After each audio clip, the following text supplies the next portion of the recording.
He orders Roy Hill to bring witness number 2 upstairs, and they go into the bedroom next to the bedroom where they were performing the rape, and they order them to get on their knees and put their heads down.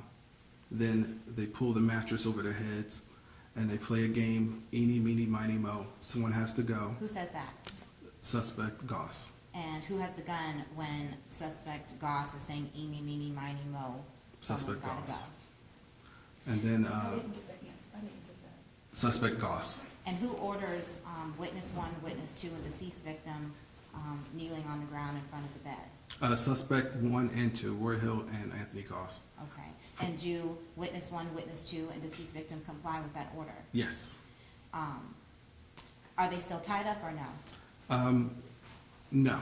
Okay. They told them to keep their hands behind their back.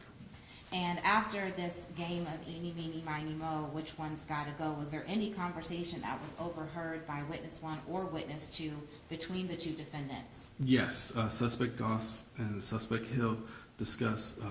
Suspect Goss asked suspect Hill, didn't you say you wanted to kill somebody? And suspect Hill said no. He says, well, somebody has to go. Then he Okay. shot deceased victim.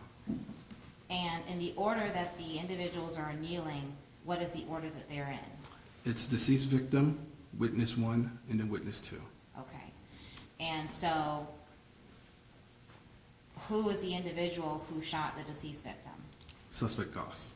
And was there anything between the barrel of the gun and the deceased victim when the gunshot happened? A pillow. And when the shot happened, witness 1 and witness 2, are their heads under anything? They're under the mattress. Okay. Are they still able to hear this conversation? Somewhat, yes. And so at some point, deceased victim, was her head under the mattress as well? Yes, but it was pulled out, and then they placed a pillow on the back of her head. Was there any conversation that you can recall as to why they chose deceased victim to be the first person that was executed? No, it seemed like the game, she lost the game, eenie, meenie, miny, mo. Okay. And witness 1, how close was she to the deceased victim when she was executed in the back of the head? She was laying on her knees right next to her. Was the game over at that point? At that point, after Goss shot deceased victim, witness 2 got up and tried to fight Goss for the gun. While wrestling with the gun, suspect Goss and suspect Hill were wrestling over the gun. Witness number 1 ran outside, ran away from the location, and she was followed by suspect Hill. Suspect Goss and witness number 2 wrestled throughout the house, fell down the stairs, and suspect Goss bit witness number 2 in the back of the neck, and then later ran out the house. Did witness number 2 have any bite marks that were consistent with being bitten by somebody? Yes. Before the wrestling happened between witness 2 and defendant Goss, was there ever any indication as to who would be shot next? No. Okay. Did witness 1 or witness 2 express to you that they believed that the game was not over and someone would still be subject to this eenie, meenie, miny, mo game? Yes, they believed since they were tied up and tortured in the house for 3 hours that everybody was going to die. Okay. And so was witness 2 able to obtain the gun from defendant Goss? Yes. And was he able to disarm it in any way? Yes, he stripped the magazine. And he has military training? Yes. Okay.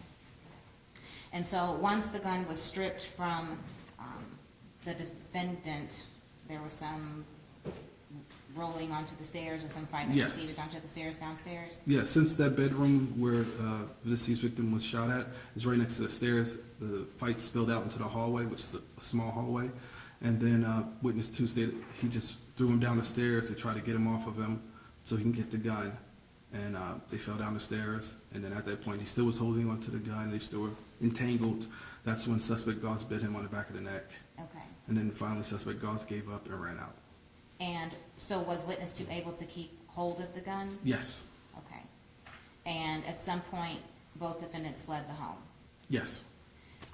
Before the defendants fled the home, did witness 1, was she able to leave the home before or after them? She left prior. Okay. So she left two defendants left, leaving witness 2 still in the house? Yeah, he ran out also. His mother lives in the same complex, so he ran a couple of buildings down to his mother's house. Okay. Did either of the defendants leave any of their personal belongings behind? Yes, suspect Goss left his phone. Suspect Hill left his sneakers. There was a prepaid chime card that belonged to suspect Goss' girlfriend left inside the house. What's a chime card? It's similar to like a cash app. You just send money to an account and it loads on the card and you use it as like a prepaid debit card. And who collected the phone? Which one of the witnesses was able to determine that the defendants had left a cell phone behind? Once the witnesses contacted police, they were worried because they had an animal in the house and she wanted to go back and check on her dog. So when she returned back to the house, she looked on the ground and saw a phone on the ground, which is an LG Astro 2. She has the same phone. She thought it was her phone. She picked it up, unlocked the phone, and immediately recognizes the person on the phone as the person who held her at gunpoint and raped her. and You shot her said friend. she unlocked the phone. Did it have a passcode? No, she just swiped up. Okay. And when she swiped up, there was a photo located somewhere. Was it It was on the wallpaper. wallpaper? And who was depicted on the wallpaper? Anthony Goss. And Anthony Goss, is that the same individual who had raped witness 1 earlier? Yes, And the same individual who had shot deceased victim? yes, And the same individual who had gotten into a tussling match over the murder weapon with witness number 2? yes, And was that phone turned over to the police? yes. And were there any search warrants obtained in relation to that phone? Yes. And what type of search warrant was obtained? I did a search warrant for forensic analysis of the phone, basically to extract all the data from the phone, Okay. and And- pictures and emails and stuff like that. Pictures, emails, Text messages, location data, call logs. and what did you do in terms of investigation with the call log specifically to be able to identify whose phone that was? I looked through the text messages to try to locate a name of the person, which I found the first name of Anthony. Then I went and searched all his contacts, his recent called contacts, and see if I had any associations. There was a Venetia Goss that was a recently called person. I searched Venetia Goss on a police database and found out that she was arrested with Anthony Goss. I then pulled his picture, which matched the same picture on the phone. I produced a lineup and showed it to witness number 2 with Anthony Goss, and he positively identified Anthony Goss. Okay. Did you show it to witness 1 as well? No, Okay. And so with a positive identification of Anthony Goss, were arrest warrants obtained after that? yes, And when and where was Mr. Goss arrested? at 2125 Point View Drive. Do you It's know? in- sorry, Go ahead. in East Point, Georgia, within Fulton County. How long after this incident was Mr. Goss arrested? I believe he was arrested 2 days after that, Okay. on the 23rd. Was he arrested with anybody? No, Okay. And after he was arrested, did you speak with him? yes, And how shortly after he was arrested did you speak with him? maybe about an hour or 2. Okay. And during the course of your conversation, did Mr. Goss eventually admit that he was inside of the home when this incident took place? Yes, Did he eventually admit that the phone that you had was his phone? yes, And did he implicate who the second suspect was that was in the home when this incident took place? yes. He knew him by his nickname Pressure, and also knew him by the first name of Roy. And during the course of your investigation, did you have any information, or obtain any information with regards to Roy and Goss's knowledge of each other? Yes. What was that? During the interview, Mr. Goss stated that he was stopped by East Point Police Department for a question regarding a murder that happened in early August, and he was with Roy Hill when he was stopped. He said Pressure when he was stopped. I contacted East Point Police Department to confirm that story, and they provided me with the name of Roy Hill as the person he was stopped with. I pulled Roy Hill's driver's license photo, then showed Mr. Goss, was this the person that was inside the house with you? He identified him as yes, as Pressure. And did you create any photo lineups with Mr. Hill's photo after that? Yes, To whom did you show it? to witness 1. And did she identify anyone in the lineup? She witnessed, identified Roy Hill Okay. as the second person in the house. Did witness 1 or witness 2 ever indicate that they knew and or invited the defendants into their home before this incident took place? No, they didn't. Did they know either one of them? No. During the course of the incident, did Mr. Hill or Mr. Goss ever have any conversations with witness 1 regarding any prior interactions that they may or may not have had? When Mr. Goss was holding and Mr. Hill was holding witness 2 and the deceased victim in the room, they were talking to him about their names and where they were from and stuff like that. Okay.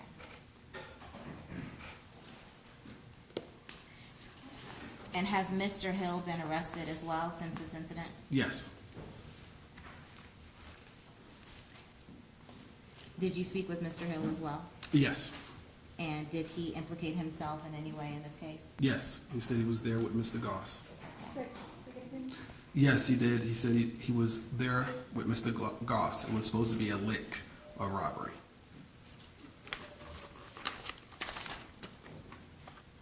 And the Mr. Goss who we've been referring to, who's been identified and also indicated or implicated himself as having been there, and also identified by his cell phone and other, the photo lineup that was shown to witness 2, is he present in the courtroom today? Yes. Can you please identify him by where he is sitting and what he is wearing? He's sitting at the defense table next to Mr. Hudson wearing a blue jumpsuit with a white shirt underneath.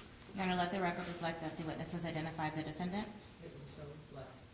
And have you spoken with the medical examiner in this case? Yes. And what has been determined to be the cause and manner of the deceased victim's death? The cause of death was a gunshot wound to the head. The manner was homicide.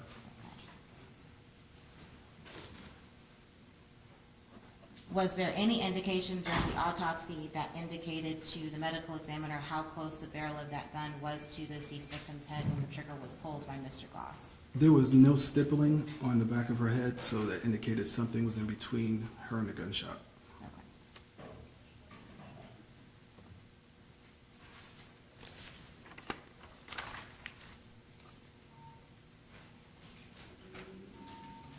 Just 1 second. Okay.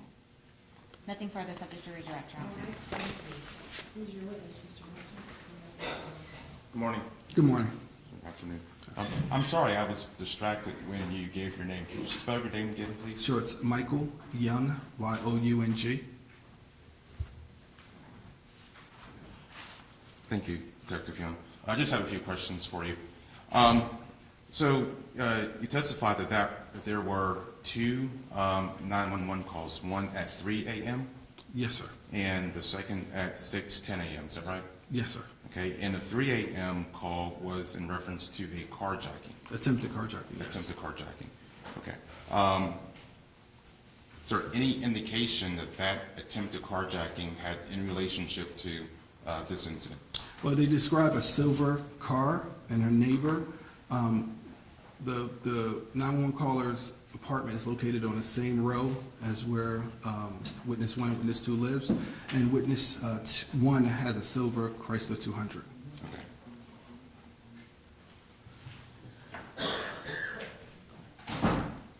Is Mr. Goss being investigated in that attempted carjacking at this point in time, to your knowledge? This all rolls into one. Okay. Yes. This is all one incident. Okay. You stated that that there was a military-style light that was being used as these individuals were being forced around the apartment. Is that right? Yes. Okay. Did witness 1 and witness 2 indicate that lights were off in the entire apartment? Yes, they don't have any electric, and yeah, they don't have any electric in the apartment. Okay. And okay. I'm sorry, did you say they don't have any electricity? Yes, the electricity is cut off, ma'am. All right.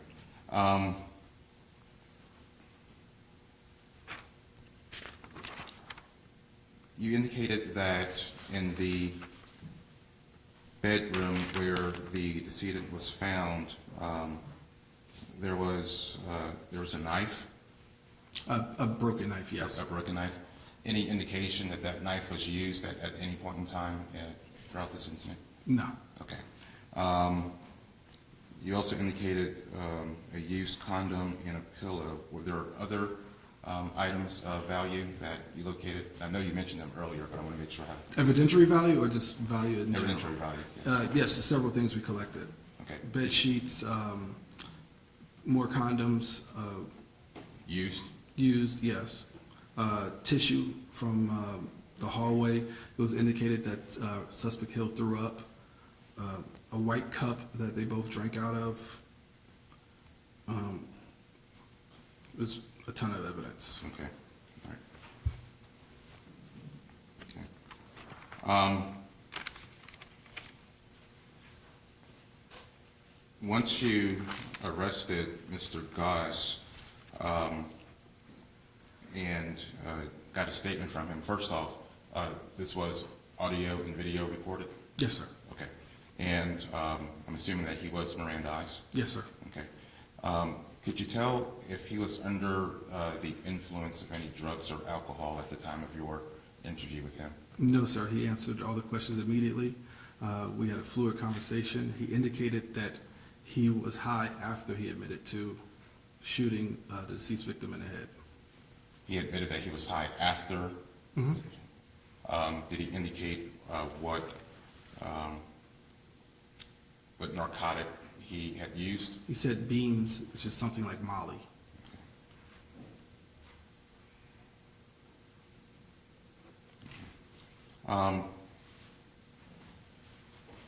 You indicated that you showed this, I'm sorry, going back, the lineup to witness one, is that correct? For suspect Goss or suspect Yes, Hill? first, Mr. Goss. Witness 2 was shown that lineup. Okay, witness two. Is there any reason that witness one was not shown that lineup? She identified immediately from the cell phone that he Okay. left on the scene. Okay. In terms of your investigation going forward,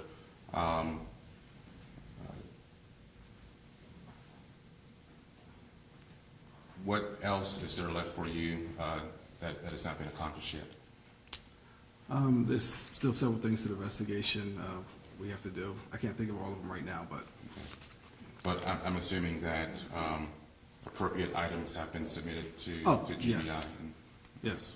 And to your knowledge, are there any other witnesses who need to be interviewed? Not to my knowledge. Okay. I believe that's all I have. Thank you. All right, any redirect? No, Your Honor. All right, will this witness be excused? Yes, Your Honor.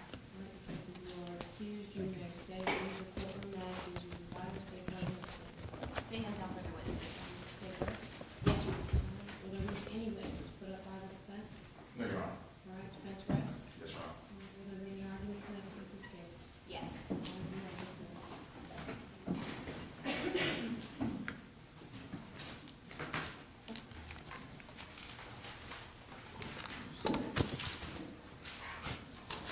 Your Honor, the incident that took place on August 21st, 2019 at the apartment complex, apartment Q1, has probably some of the most horrific facts that the state has ever heard, that these individuals had to endure at the hands of this defendant as well as his counterpart, Mr. Hill. Witness 1 and Witness 2 were held at gunpoint as they were just trying to leave to go get a drink, forced back into their own apartment at gunpoint, their cell phones taken from their possession, and that's when the series of horrific events really unfolded, where they were tied up, forced to be disrobed. Witness 1 and deceased victim had to perform oral sex on each other at gunpoint. Witness 1 had to observe her boyfriend held at gunpoint, have sex with the deceased victim at gunpoint. They were constantly told throughout this 3-hour ordeal that if they didn't comply, that they would be killed, and they believed that. And in fact, that turned out to be exactly the defendant's plan for the entire morning, was to keep them in that state of fear that they would lose their life inside of that apartment and that they would not make it out alive. After the forced sexual assaults that occurred, they meaning the defendants, played a game, and their understanding of life is clearly diminished by their ability to play this eenie, meenie, miny, mo, someone's gotta go game. And their intent was to come there and kill someone. As discussed by the defendants, well, didn't you want to come here and kill someone tonight?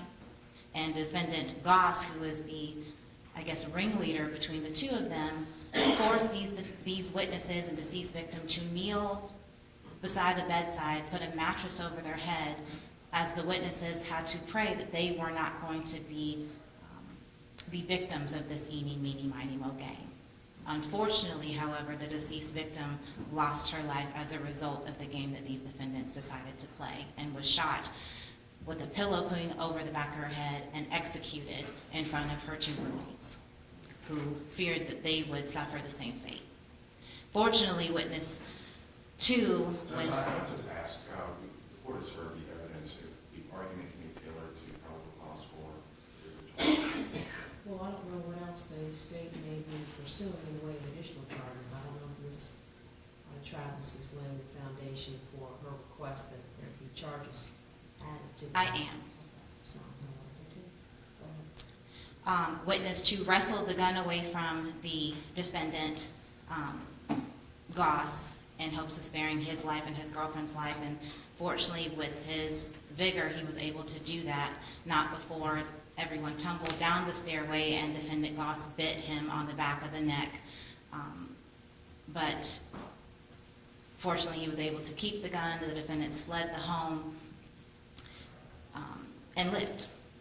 By the grace of God, this was not a triple homicide.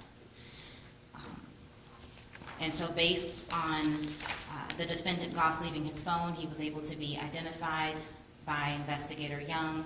A photo lineup was shown up to witness 2, who identified defendant Goss as the executioner in this case and ringleader. And witness 1 was able to identify him on the phone as the person who raped her and forced her to perform oral sex on the deceased victim. Mr. Goss was eventually Mirandized and gave a statement, at which point he implicated defendant Roy Hill, who was, a picture was taken from him, and a photo lineup was shown up to witness 1, who identified him as the person who was also part of this horrific events that took place in her apartment that morning. The state would ask, based on these events, that this defendant, or that you find probable cause for this defendant on 1 count of murder, 2 counts of felony murder predicated on aggravated assault and armed robbery, 1 count of aggravated assault for the deceased victim, 1 count of aggravated assault for witness 1, and a separate aggravated assault for witness 2, burglary, kidnapping, home invasion, rape, and possession of a firearm during commission of a felony.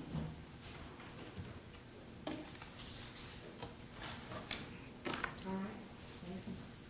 All right, you have the floor, Mr. Hudson. Okay, all right. All right. Court finds probable cause for the following offenses: home invasion, burglary, kidnapping, rape, murder, 2 counts of felony murder predicated upon armed robbery and aggravated assault, 3 counts of aggravated assault, and possession of a firearm during the commission of a felony. What is the requested reset date? 90th day, Your Honor. Ms. Chamberlain, you have the 90th day. All right, Mr. Hudson, the 90th day to follow the code of defendant. Is that acceptable to the defense? I heard 11:22. 11/22. That's right. All right.